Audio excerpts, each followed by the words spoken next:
Bonjour à tous, aujourd'hui nous sommes à la marche contre la vie chère appelée par Jean-Luc Mélenchon. Entre la grève vigoureuse des raffineries qui s'étend à d'autres secteurs et une Assemblée nationale toujours plus hostile au gouvernement, les planètes semblent s'aligner pour l'opposition de gauche, à condition que celle-ci arrive à faire front commun.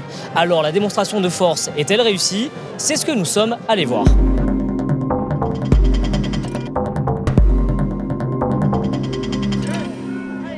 Quand cet été, Jean-Luc Mélenchon a appelé à une grande marche contre la vie chère et l'inaction climatique, il ne s'attendait pas à ce qu'elle ait lieu dans un contexte d'inflation généralisée, de pénurie de carburant et d'embrasement social. Il ne s'attendait certainement pas non plus à avoir au bras une prix Nobel de littérature. Un alignement des planètes contre le gouvernement? En tout cas, ce dimanche, la gauche était dans la rue, dans toute sa diversité. C'est la seule personne politique qui un jour a eu les couilles de me téléphoner et de demander à discuter avec des gilets jaunes. Alors toutes les polémiques, les petites phrases machin, au moins elle aura eu les couilles de le faire parce que je vais vous dire, elle avait peur. Là il y a besoin vraiment de mettre un coup d'arrêt à la politique qui est menée. On vient de passer le pouvoir d'achat, on a fait la loi chômage. Là on va passer la retraite, on est en train de passer le PLF, c'est-à-dire le budget de l'État. Tout est libéral, tout casse notre système social. C'est même incroyable. Qu'est-ce qu'il a contre ce système social, Emmanuel Macron, quoi. Cette initiative de Jean-Luc Mélenchon a été une initiative de la NUP et je m'en félicite. Mais là, elle nous dépasse largement et c'est déjà un signe du succès qu'elle nous dépasse parce qu'il y a 25 associations, parce qu'il y a des syndicalistes qui appellent et je crois que c'est déjà... Ils sont absents les syndicats aujourd'hui. Il y a plein de syndicalistes dans la marche. Il y a un raffineur qui va prendre la parole. Et tout ça, c'est une étape de franchie aussi pour la grande grève de mardi. Au-dessus du cortège des parlementaires, plane la menace imminente d'un 49.3 brandi par l'exécutif. 49.3, c'est une possibilité? 49.3 serait la pire des réponses. C'est caricatural. Alors on a un mouvement qui à sa façon dit plus de partage, plus de démocratie. Et si elle nous répond ce soir d'un gigantesque bras d'honneur, pardon de l'expression, en disant j'utilise ce qu'il y a de plus autoritaire dans la Constitution pour écraser le Parlement, ça va pas. Mais la photo de famille est-elle complète?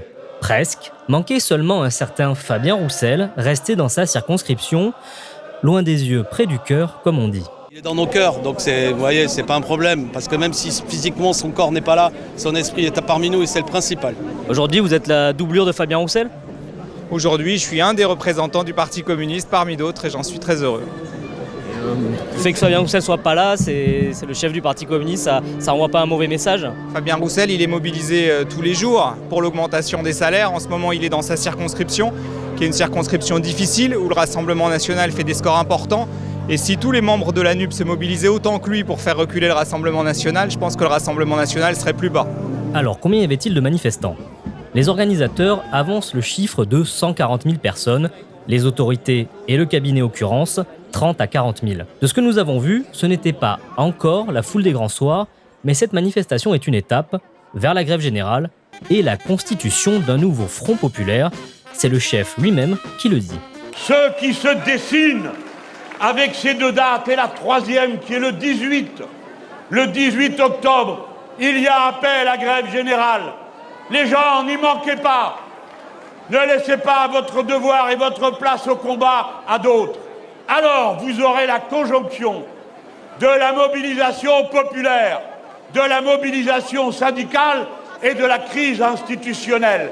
C'est pourquoi j'ai dit qu'il était carbonisé, et je le maintiens.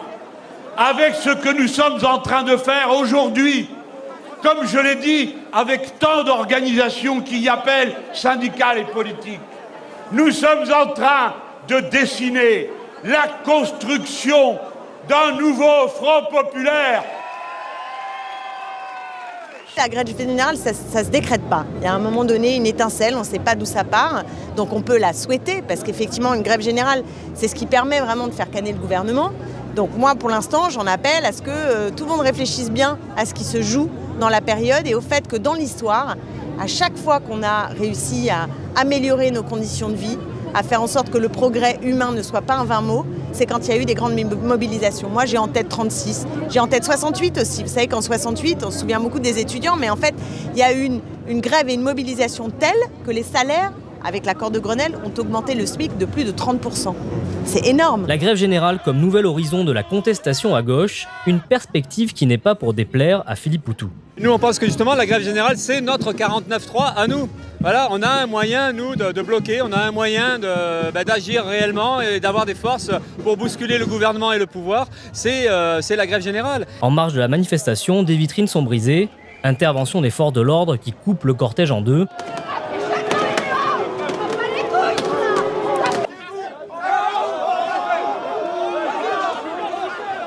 Cela se conclut par quelques échauffourées place de la Bastille.